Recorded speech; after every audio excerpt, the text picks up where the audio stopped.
Hi, my name is John. I'm an addict. Hi, family. And I call you family because I mean that. See, I prayed for a place like this to come to, but I didn't know I was praying for Narcotics Anonymous.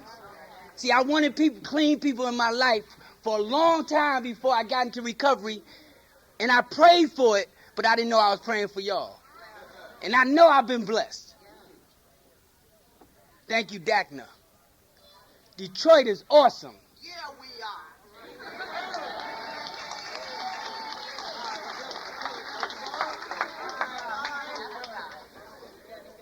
And I'm going to tell you, coming from a small town like New York,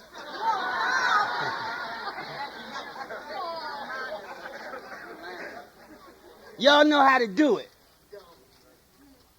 And I see a lot of my friends from a lot of other towns. I know Baltimore is in the house deep. See, and I didn't know I was praying for all this when I was praying for help. And I know it's an honor and a privilege to be standing up here. To have friends in cities where I didn't have no friends before I got to Narcotics Anonymous. People like my man Mike T and Henry, who we go way back when they used to come up to the New York convention and get some ideas and bring it back to Detroit. Y'all didn't know that, right? But it don't mean nothing. Because this ain't nothing original in here in Narcotics Anonymous. If you think you got an original script, keep coming. It's a blessing to be here because I didn't know who I was before I got here. I was fucked up from day one. See, I was confused from the beginning. I looked like this. And I'm telling you, when I looked in the mirror, I was messed up. And I'm going to tell you, my mother was a light-skinned black. She almost looked white. And my father was dark as the night. And I came out looking like this. I was confused. I hang out with the whites, they call me black. I hang out with the blacks, they call me white.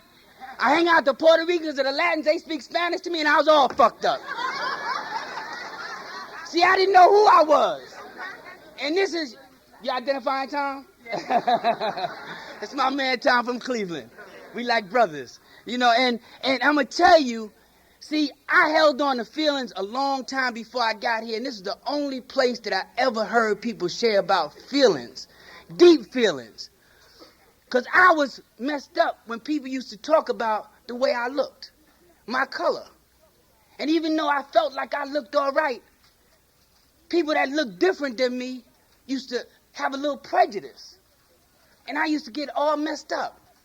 And I held being light-skinned, wanting to be dark for a long time.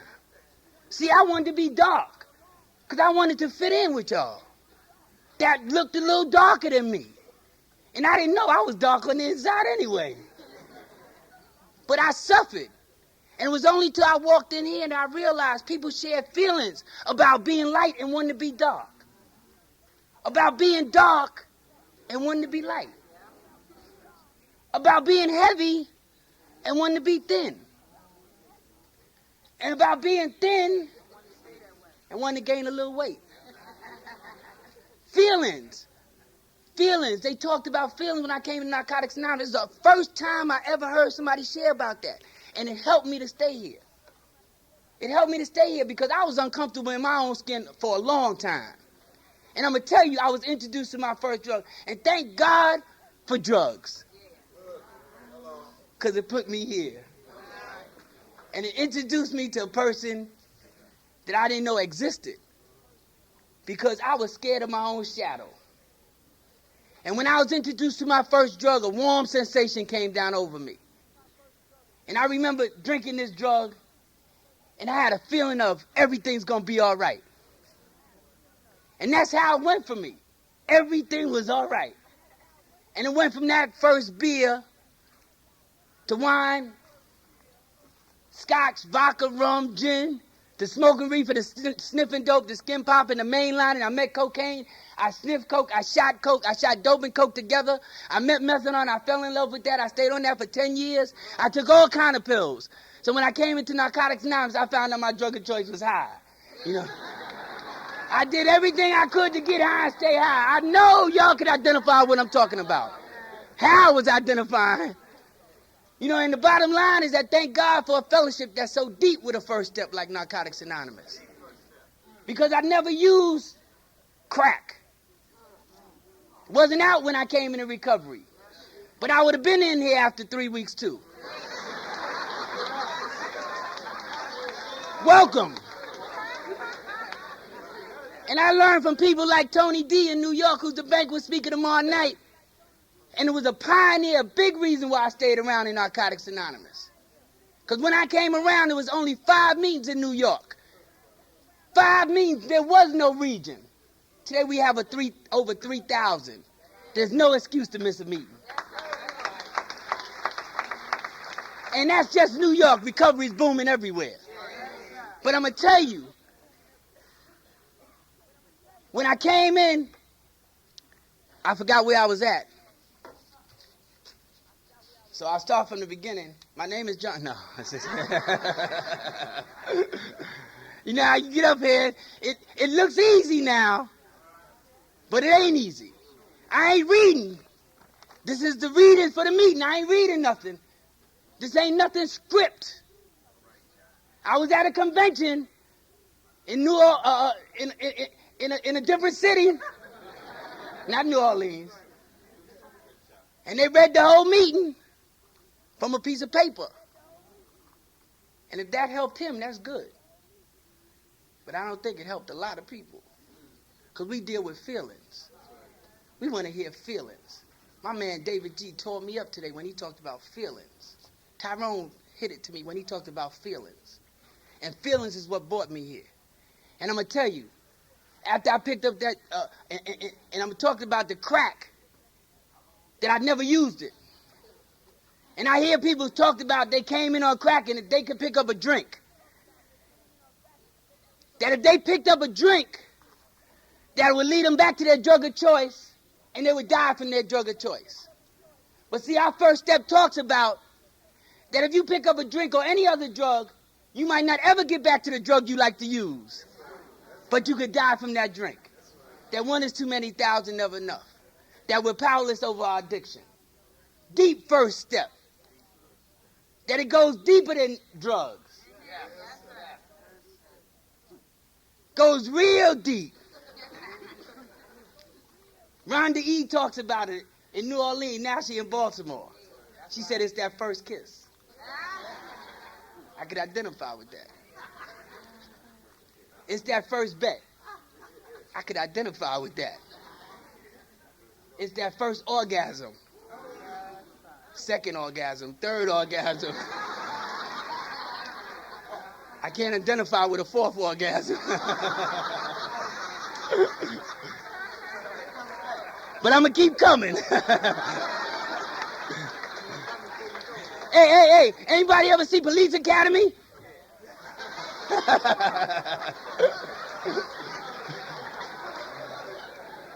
You know, and the bottom line is that thank God for this fellowship. Because the fellowship is awesome because I made it here after suffering. See, after I started using it, I was off to the races. It was a tough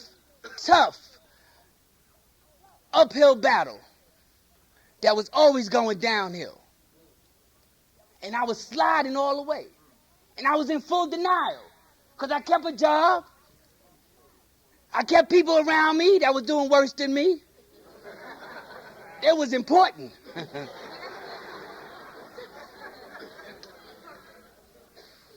And I wound up realizing I knew I was doing bad when my mother put me out.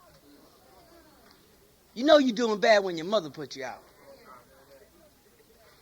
See, my mother was always there for me. No matter what I did, and I did a lot of things, but my mother was the one that always said, let him stay. We know he stole everything.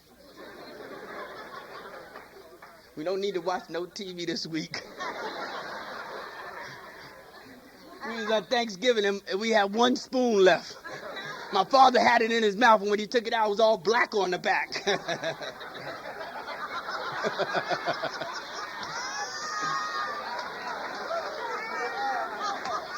I know some of you can identify what I'm talking about. Cut on the toaster, ain't no plug. And my mother told me one day when I was really suffering at the peak of my addiction, and I was suffering bad, and I was headed toward Narcotics Anonymous, and I didn't even know it, Shelly. And I had my mother that meant everything to me. I had my own mother up against the corner of the room. And I put pressure on her because I needed money to use. I was at the peak of my addiction. I was suffering. And I told my mother, I need money. Just like I would do somebody on a corner. And she said, I don't have no money. But I said, I need money. She said, but I don't have no money. And you know, moms always got money. And I held on to that. And I had no guilt or shame. My addiction was at its peak. And I told her, I need money. And she said, I don't have no money. She said, look at you. You're killing yourself. She said, but even worse, look at us. You're killing us. You're not even letting us live. I was destroying my mother and everybody around me. But I had no guilt. And it didn't matter that this was my mother. This was a prime time in my addiction. And I said, I need money. She said, I don't have no money. I said, they got a contract out on me. They're going to kill me. She said, I don't have no money. She heard that one before. I had a brother who was an addict. And I was relentless. And I said, I need money, and I pressured her because I wasn't letting up. And all of a sudden, my mother just started trembling. Her lips started going up and down, and she started crying, and her whole body started shaking. And she had a nervous breakdown right in front of me. And for that moment, my addictions were set aside. And I realized, what was I doing to my own mother? And I said, Mom, I'm sorry. I said, I can't stop. I said, I don't know what I'm doing. And I remember her crying, and I cried with her. And I settled her down, and I calmed her down. I said, I love you. And finally, after an hour worth of crying and calming her down, everything seemed to be back to normal. I said, now could I have the money? Because I was relentless. And I know you could identify what I'm talking about.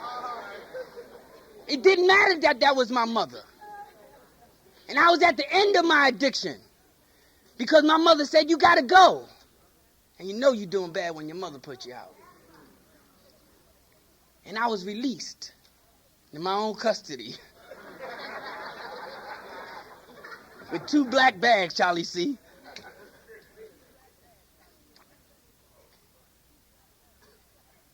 And I was headed to Narcotics Anonymous. But I had to continue to suffer. And I'm going to come up to here. This is the crucial part of my recovery because it started in an institution. I made it into an institution. I was blessed to make it into an institution where y'all came up. Narcotics Anonymous. Thank you. I was sitting in there suffering. And I didn't know what y'all was saying. I didn't know what, but y'all had a glow the way you glowing now. And it was a glow like angels. And I was doing bad. I didn't have a nickel, dime, quarter, penny. I didn't have a place to live. I didn't have a job. I was a bum. And I didn't have nobody around me. Everybody left. And I had a robe on, right, with my ass hanging out in the back. And them damn paper slippers they give away in the hospital. And y'all came up looking good with new goddamn sneakers. And my man said to me, and he was doing just as bad as I was, sitting in detox. His family put him out. He lost his job. He didn't have a dime, nickel, a quarter. He had the same robe on I had on with his ass hanging out in the back too and with them damn paper slippers. And when y'all came up, he talked about what they talking about. Recovery. He said, ain't nothing wrong with me. He said, I got high socially. And I looked at him like he was crazy. Because I knew the only sociable thing about me is that when somebody got up to get high, I said, so shall I.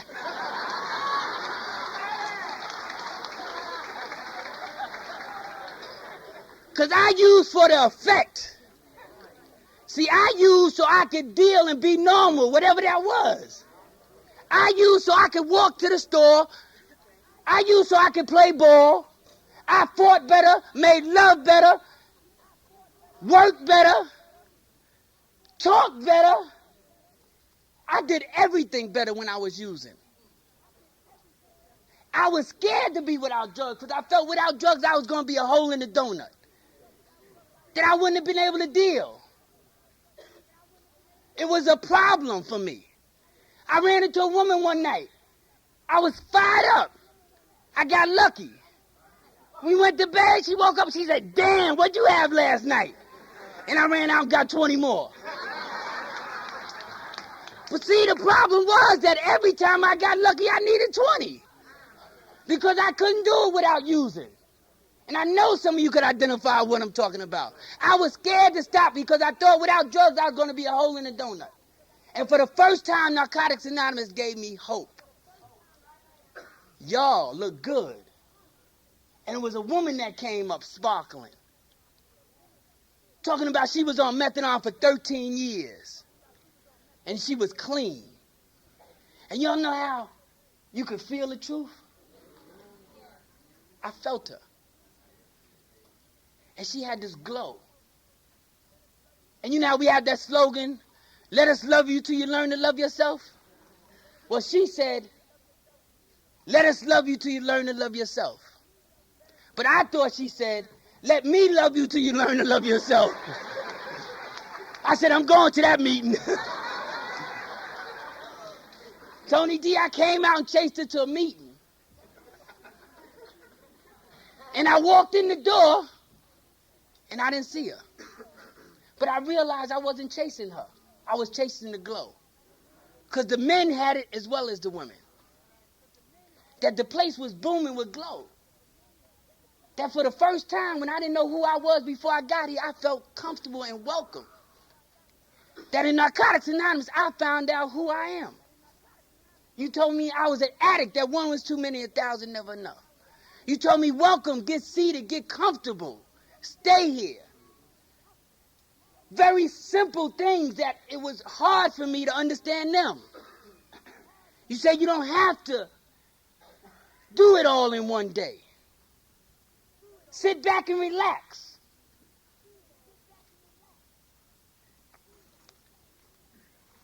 And I came in, and it was awesome. I sat in my chair, I was scared to death. And I know if y'all reflect back, and I'm gonna move on in my recovery, because there's a lot of things I want to cover, but I want to cover what was really important to me. When I came in my first day, and my first week, and my first month in Narcotics Anonymous was important. How I viewed you. And everything was a plus. I didn't care what you was doing. And I'm glad nobody poisoned me early on. Don't go with that guy over there. You know he stole all the money. Don't go with that guy over there. You know he's messing with all them girls. Don't mess with that girl over there. You know she's going with that other girl. Issues that y'all didn't poison me on. She said, welcome, it's going to be all right. Sit down, relax. And I ran to my seat, and I sat in my seat, and I was scared to death to get up. Can y'all remember your first day or your first week or your first month? Listen, I seen people in the middle of the meeting, like Monica right now is in the back walking, get up from their seat and go get a cup of coffee. I was like, they crazy. Damn. And I asked the guy next to me, I said, listen, brother, if I get up to go get a cup of coffee, will everybody look at me? He said, yeah. I said, I ain't going nowhere. Because I didn't want to be seen. You know what I'm talking about. I wanted to be invisible because I was scared. I didn't know how to receive attention. I wanted to be just there. Don't look at me, please. And what happened was, this fellowship is awesome because it gives you hope. Because I seen people go and get coffee and come back and they sit in their seat and they didn't use. Might seem like a small thing to you, but it was a big thing in my recovery. And then one day I said, damn, I got to go to the bathroom. Now, you know how far the coffee pot is, right? But the bathroom was even farther. And I said, damn, what am I going to do? And y'all said it's about taking a risk. You said taking a risk. And I seen somebody get up and go to the bathroom. And I said, and the speaker was really talking about some good things, right? I didn't want to move, but I didn't want to pee on myself either.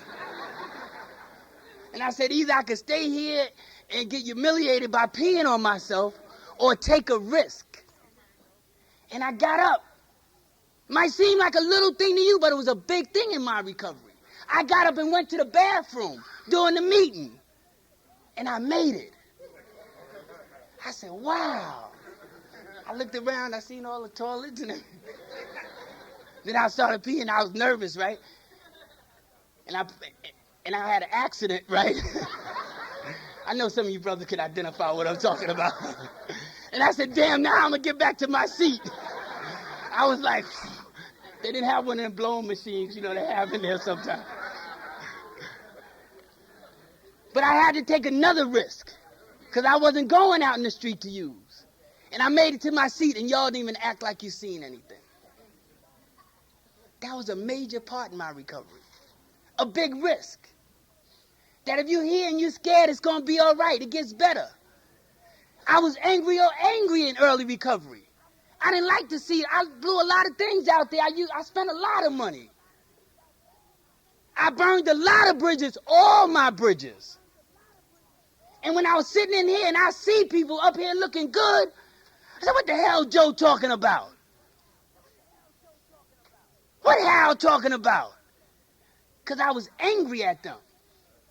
I look at somebody like Tom, I say, it ain't about clothes, because I didn't have none. I said, it ain't about jewelry, because I sold all of mine. I said, it ain't about a car, because I was walking. I said, it ain't about a apartment, because I didn't have a place to live. I said, it ain't about a relationship, because nobody would have me. I said, it ain't about clean time, because I didn't have none. I was angry at y'all. I was bitter and envious. And an experienced member, and sometimes an experienced member don't mean they got more time than you. Experienced member came over to me and said, John, you right, it ain't about them things. Recovery's an inside job. I said, yeah, that's what I'm talking about. He said, but if you want that, you can get whatever you want in recovery. If that's important to you, that you can get that. That one day you're going to turn around and you could have all them things. And I realized, after my first year clean, I accumulated them things. I mean, my first anniversary was awesome. In 1983, I celebrated my first year clean. And my whole family was in the meeting. In the front row, taking up the whole front row. I'm talking about the family that put me out. And for the first time, I felt I did something right. Narcotics Anonymous put me back in touch with my family. And they was there. My father was gleaming. He had a suit on, looking good. I had his other suit on. Listen, he started letting me hold his clothes again because I stopped selling his ties. And he was happy. He said, yeah, you keep going. I said, damn, what are you so happy about? Experienced member came over, he said, glad you ain't stealing from him no more. And I stepped back and I realized that I came in here and welfare was a step up for me. I was doing so bad that I couldn't even get on welfare when I was using. And I wouldn't get on welfare because I was in denial. I figured that if I was on welfare, now listen, you a player.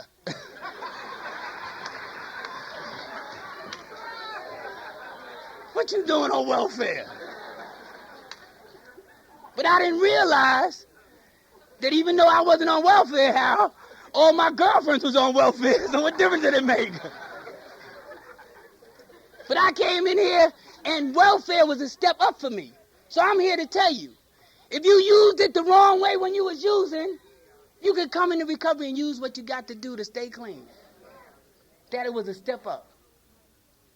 And I realized by being on welfare, I had more money in my pocket than when I was making $30,000 a year working. Because I was spending $35,000 on drugs. That first year, I saved up enough to buy a watch. I had my first watch. Y'all told me it was important to get a watch. That if I run into some of them old people in the street, I say, oh, time to go. That's one of them unwritten things that ain't in the basic text, or just for the day, or it works how and why. But it's in the addict's hearts, and we share things sometimes that ain't in the basic text. And y'all told me about a watch, and I got this watch. And I stepped back, and I had keys in my pocket that belonged to a car outside. Keys in my pocket that belonged to an apartment. And I had a girl in the front row shouting, yeah, that's my man, that's my man. I mean, I had a ride my first year, and I was like, step back and say, yeah, this program works. And a newcomer came in the room. He said, it ain't about clothes, it ain't about a relationship. So remember, one day you might be here, but the next day you could be here. That is just like that, your recovery can turn around. That you don't have to be envious and jealous. That you could wish on the other person what you wish on yourself. And I realized that, and I'm talking about that for me. See, I had to dig deep, and I realized that I wanted to treat people. Friendships are valuable to me. I try to treat people the way I want to be treated. I try to show up for you, and maybe you'll show up for me, but I show up for you because that's my responsibility to you. It ain't your responsibility to me to show up for me. And I realized that if I treat people the way I want to be treated, I'm going to be all right. And I found out, see, I ain't here to outshine nobody. I believe everybody's shining and experiencing the miracle. But see, I'm not going to shine less to make you feel better. That I ain't trying to hurt you. That I want for you what I want for myself. And I mean that. And I carry myself like that on the podium and off the podium. That I like friendships. That I love people. And I love to laugh. And that means that I laugh don't mean I ain't spiritual. Because I joke and have a good time don't mean I ain't spiritual. It don't mean I ain't serious about my recovery. It don't mean that I ain't trying to change. It's hard. In this lustful atmosphere of recovery.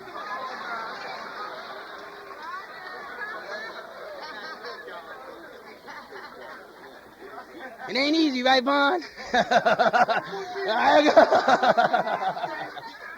Vaughn always in the video. That's my man.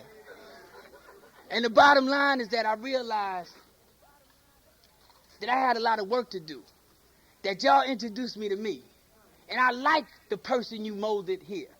See, y'all molded me. Because early on, and I know some of you can identify what I'm getting ready to say. Early on recovery, I see somebody share, and I say, I want to be like that. Then the next meeting, I see somebody else share, I want to be like that. I want to be like him. I want to be like her. I want to be like that over there. And that's how I was. I didn't know who I was. An experienced member came up again. Thank God for the experienced member. I ain't got to bring that person down that got clean time to my level to make me feel better. That it's okay to accumulate clean time. That clean time is important. See, my clean time is important to me. It might not be important to you, but it's important to me. Because there was times that all I could hold on to in recovery was my clean time. I dug deep. Last year I talked about, if the drugs don't kill you, and it almost killed me in recovery. Had to dig deep for some recovery. And y'all gave me a great foundation. And I found out that God works through people. And see, I come in here to get motivated. And when I come in here and I listen to speakers motivate me. They give me hope. And there's just some that motivate me more than others. And that's okay. Because everybody got their own course in recovery. But we all on the same boat heading down the same river. And we going to get there. And I'm going to tell you, I feel good because I feel free.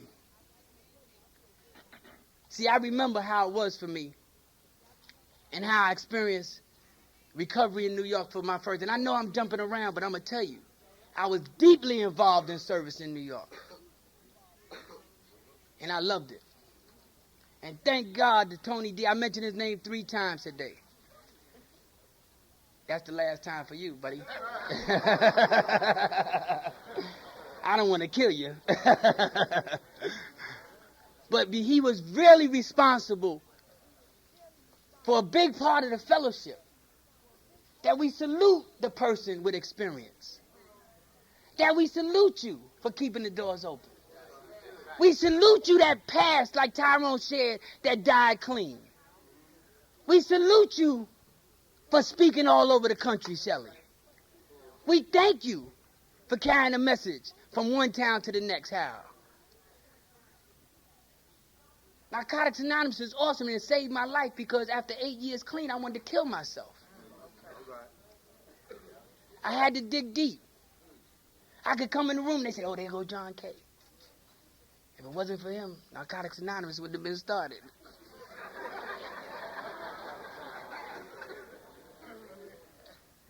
And I believed that sick thinking.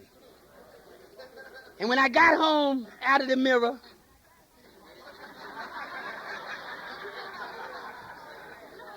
I said, yeah, I did do good. And I became a legend in my own mind. See, y'all had put me on a pedestal, but what happened was, it wasn't nothing like the pedestal I put myself on. And I put myself on a bigger pedestal, and I realized that I didn't want to let nobody down. Hi, Veronica. I didn't want to let y'all down and tell you I was suffering after 8 years clean. That I had a gambling addiction that I couldn't stop. Because I was in control of things in New York. I got this. And I saved up money. My first 8 years was dreamland for me. And I saved up money in the bank. And my girl saved up money in the bank. And it went just like that. All that savings went just like that. And I remember collecting money for a regional weekend.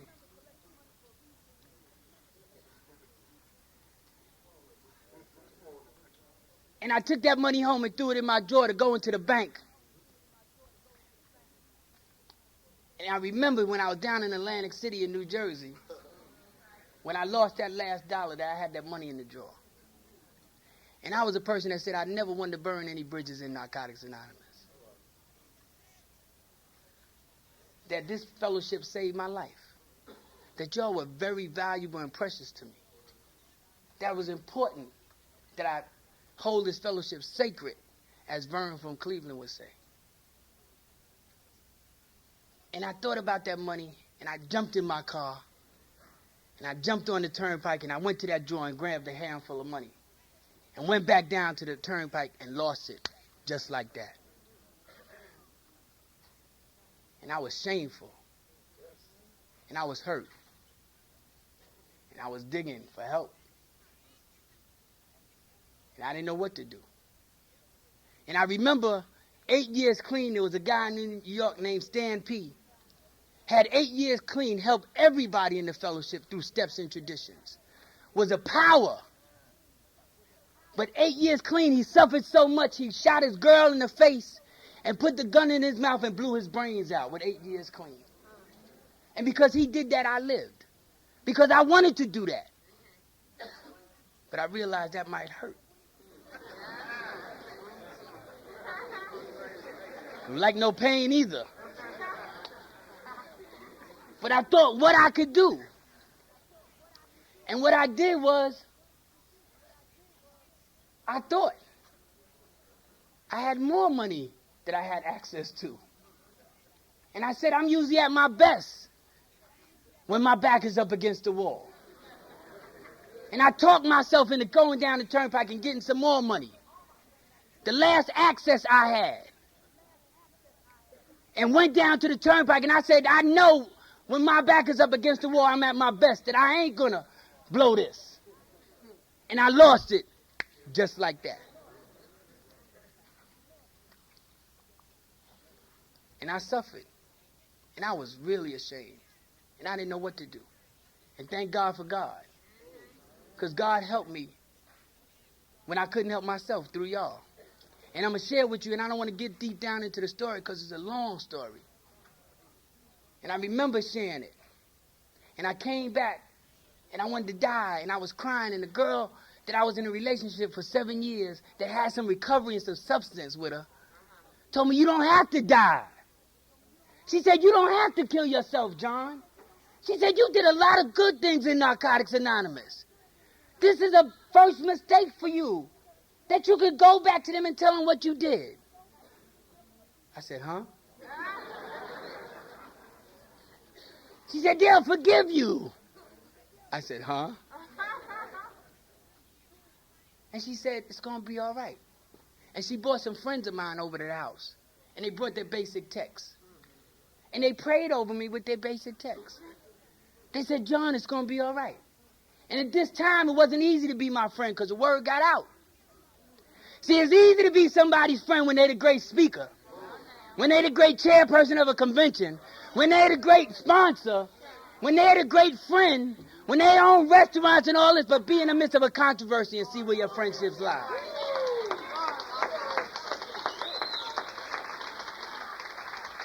And a lot of my friends weren't able to be my friends.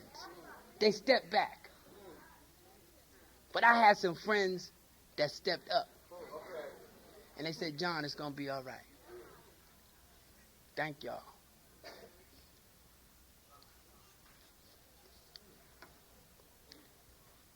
And I remember writing a letter of amends to the fellowship in New York. And I remember going down to the regional office and reading the letter off and resigning my position as chairperson for the convention. And I remember how I felt. I felt lonely. I felt full of guilt, full of despair, hurt. And I had all these strange feelings. And I thought I'd never be able to come back to Narcotics Anonymous. And what happened was I walked out of there, resigning my position. And I had one more feeling, a feeling of relief. That I was able to come back and tell y'all what happened. And I was able to make amends and plans for financial restitution. That was important for me. That a service member came out and came and grabbed me when I was heading out. He said, John, come here. Give me a hug. He said, you're only human. He said, but when you turn around, you're going to look at this day and see that this was the biggest turning point in your recovery. And I thought he was crazy. Because I thought y'all would hate me for the rest of my life in recovery. And some people do. But what happened was, a turn of events happened. Hey, Roz, what you doing way back there, baby? It's my girl. And I started going to meetings. My sponsor said, no matter what, don't miss a meeting. He said, the medicine is in the room. The power is in the rooms. That you can't get this over the phone. That you can't get this reading a basic text by yourself. You can't get this one-on-one with your sponsor. That you can't get this from the literature alone. That those are good supplements, but the power is in the rooms. That the medicine is in the meetings. That you feel better to get that power. And I walked into a meeting and said, don't let nothing stop you from coming to Narcotics Anonymous. And I come to meetings and I sit down and with all my might trying to push past feelings. And I see people whispering in the corner. And I think they talking about me. And I go back to my sponsor. I said, sponsor, you said don't let nothing stop me from going to meetings. But every time I go to meetings, people whispering in the corner, I think they talking about me. He said, they probably are. He said, but you keep going. He said, it's going to be all right. And I continued to go. And things changed. And I'm going to tell you, that happened 5 years ago. Listen to this. I got through that. I got involved with the mob in recovery. I talked about that with sharing clean and living dirty. I talked about that with if the drugs don't kill you, the lifestyle will. I talked about how crazy it is sometimes in recovery and how easy it is to go the other way and how the mob wanted to kill me in recovery. The black mob showed no pity.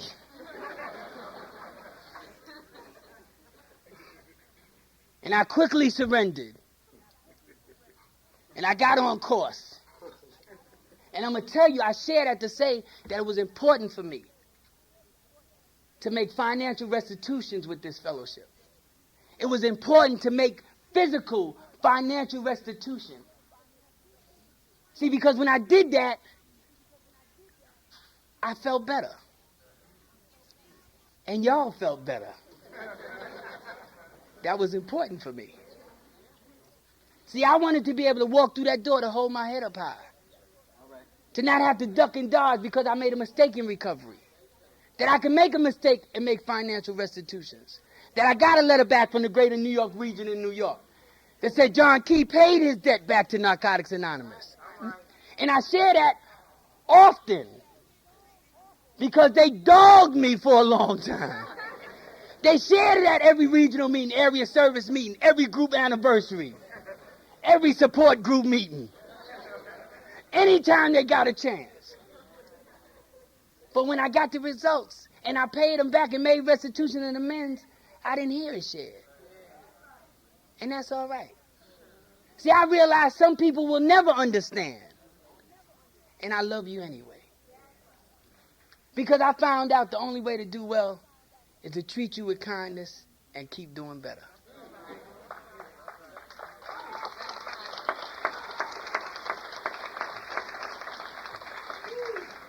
That recovery's awesome.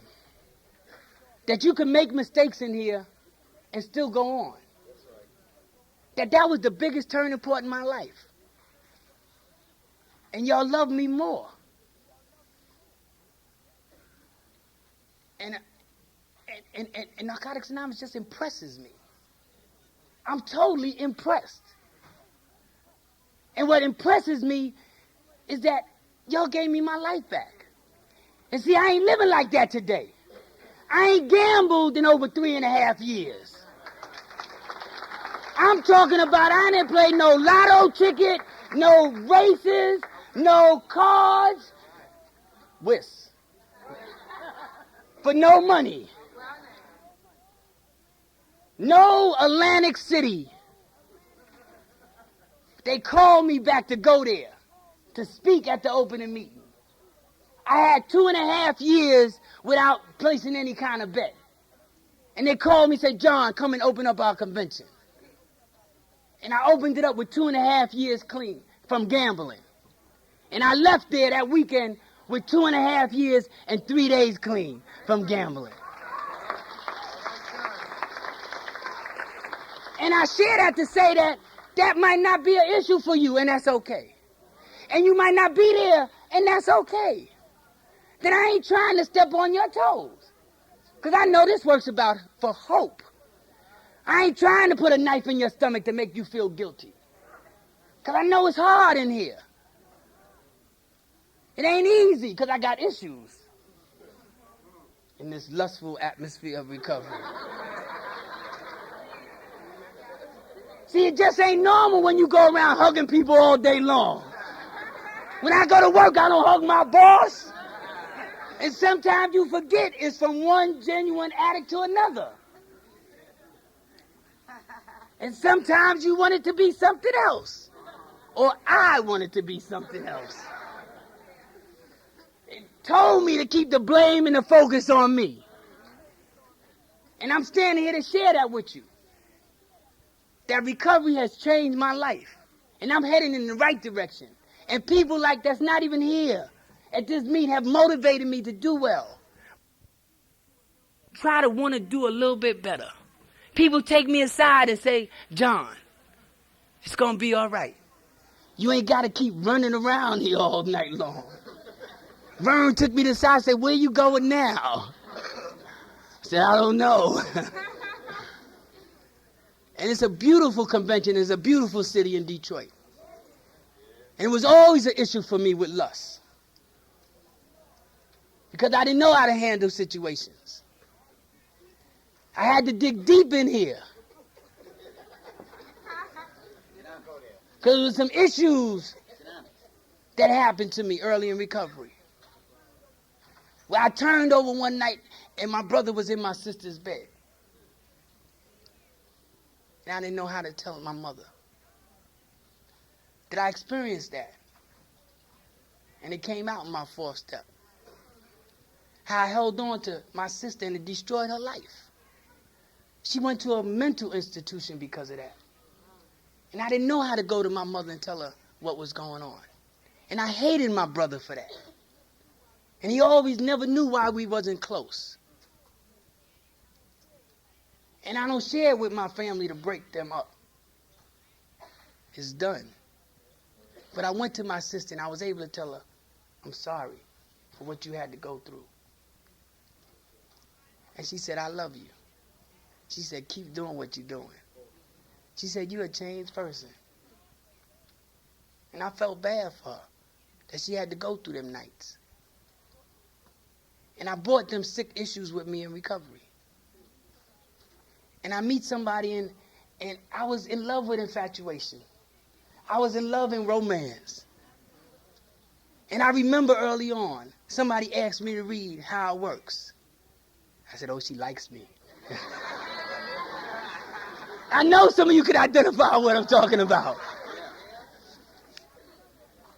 And I remember, and I'm going to share this, because I know I don't want to keep y'all long.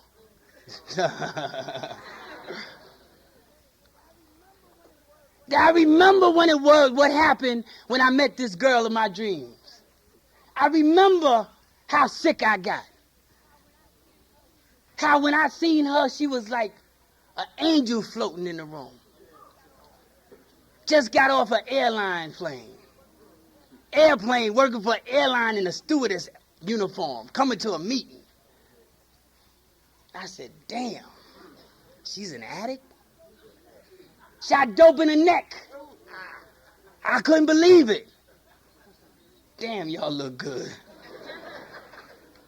And I got hooked up with her. And I got sicker quicker.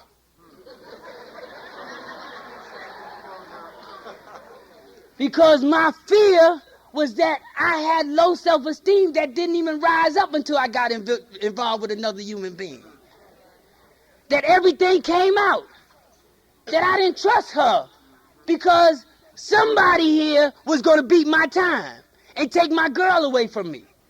Somebody that looked better, walked better, had more money, or some money, had a better car, or a car,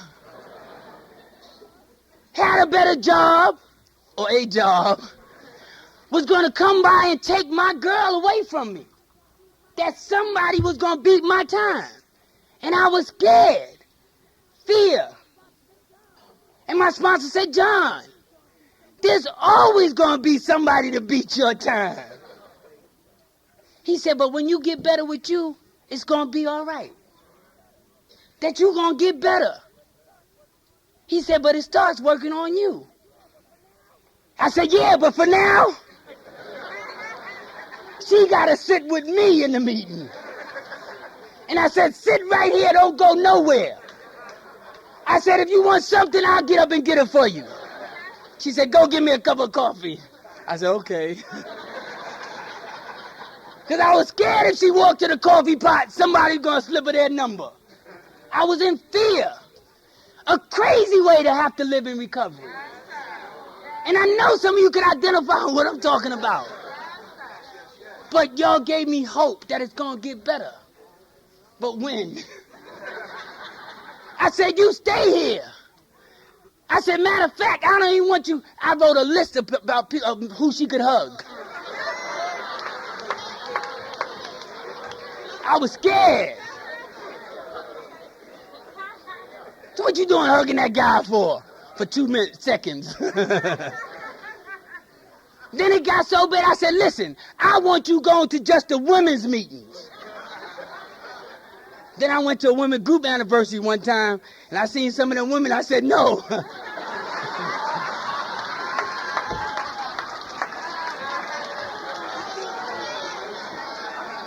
The women became a threat. I know some of you can identify what I'm talking about. It got so sick that my father called the house. My father ain't had sex in 10 years. And I said, what you talking to my father for on the phone? What you talking to my sponsor for on the phone? My sponsor became a threat. My best friends became a threat. Everybody became a threat. I was sick.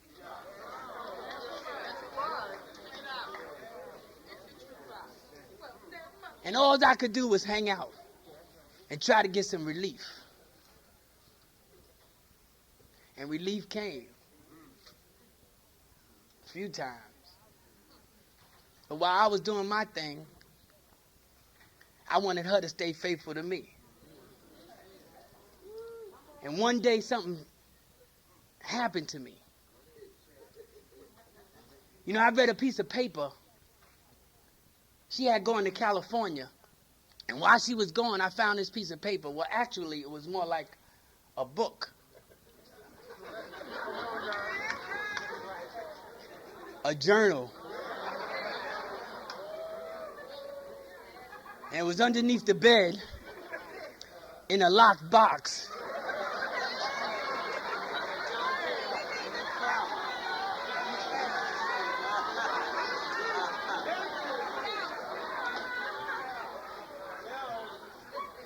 And I know this is sacred to women, that a journal is important and valuable, and to a man. Recently I had a friend of mine from New York that his girl read his 4th step. And I said, you're going to be all right. And when I read this book, I realized that she was out in California, messing around with somebody in recovery. And I went crazy. And she had, I'm down here with G. I mean, she had anonymity in her goddamn diary. She must have knew who I was. And I called my sponsor up and I said, sponsor, what I'm going to do? He said, man, don't worry about it. He said, it's probably something that you don't even have to worry about. He said, matter of fact, he said, just don't say nothing when she come home. He said, it's going to be all right. I said, yeah, I'm not saying nothing.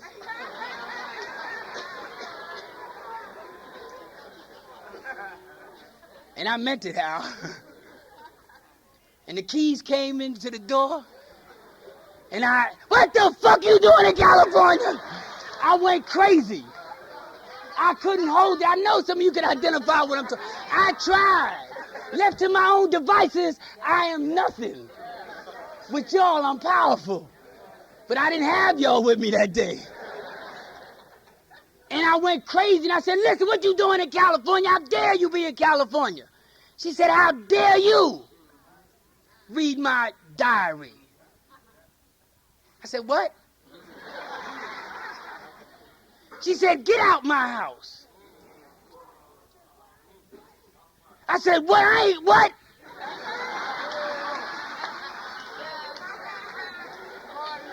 I thought you said you would never do that. I said, I ain't going nowhere. She said, yeah, you leaving here? And I had to get humble when necessary. And I said, please, can I stay? And I begged, and that didn't work. She said, you got to leave here. I said, wait, now I got mad again. I said, I ain't going nowhere. She said, yeah, you leaving here. And I called my sponsor. He said, don't worry about it.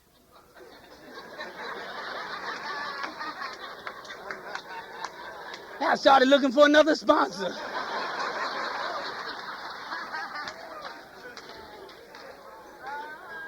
And I'm going to tell you, I got off that phone. I said, listen, I want half that rug, half them vertical blinds, half of them mirrors on the wall. I want that damn mink coat I went bankrupt over, and that toothbrush I never used.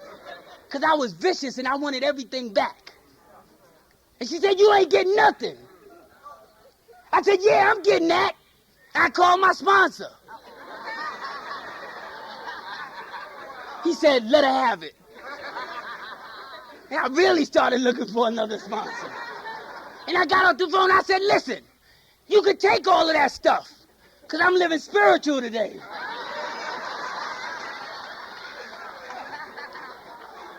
I said, but we had these two fans in the house, right? One was this fan, it was a tornado. It blew like cool air. And then we had this little box fan for like $9.99 with a lot of dust on it. I said, listen, if I can't get nothing, at least I'm taking that good fan. She said, no, you ain't getting that fan. I said, yeah, I'm getting that good fan. And as the cops walked me out with that little box fan,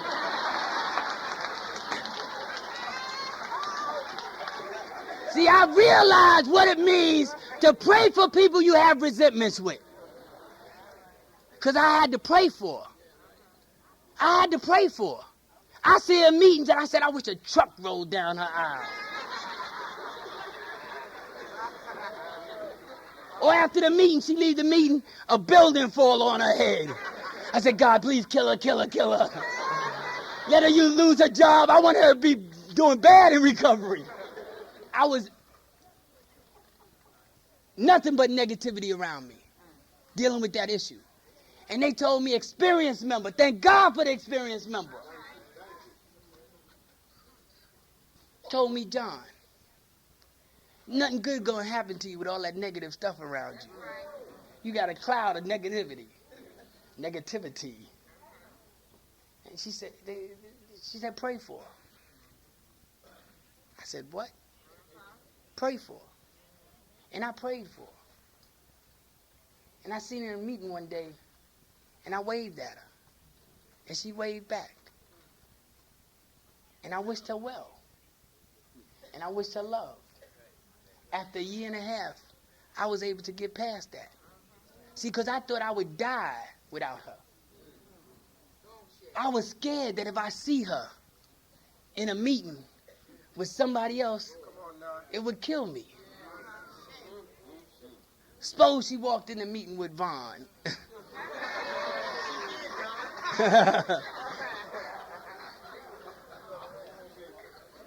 Or Tom. I thought I would die. And what happened is God, and this is just for me, didn't give me more than I could handle. He gave it to me in time. See, he gave it to me in a time when I was spiritually ready to deal with it. I was fit, and I was able to deal with it. And I found out that she was messing around with somebody. One of them damn cops that walked me out with my fan. Totally humiliated. And she just recently got engaged and said she was getting married. And I said, baby, good luck. Congratulations. I love you. And it's going to be all right. We're good friends today. It's a blessing to get past a storm like that. This fellowship is awesome.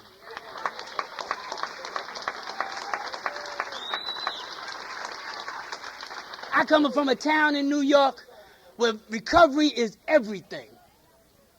They said it's the drug capital of the world. They ain't never been in Detroit. But I recover in Harlem. A block away from Harlem Hospital, I make a meeting every day. 7 o'clock in the morning. 7 a.m. wake up is called. It's at the YMCA, excuse me, not to promote anything. On 135th Street. Between Lenox and 7th Avenue. And if you come to New York, make that home group. Because we here in the house. Where you at, New York? Because if you get there at 7 o'clock in the morning, make sure you get there at 7. Because if you get there at 5 after 7, it's standing room only. Because we only got 125 chairs. Monday through Friday. Recovery's awesome, it works. And I'm going to share this with you in close. We got a convention coming up in New York, and it's going to be live like this convention. Dacna is #1 in conventions.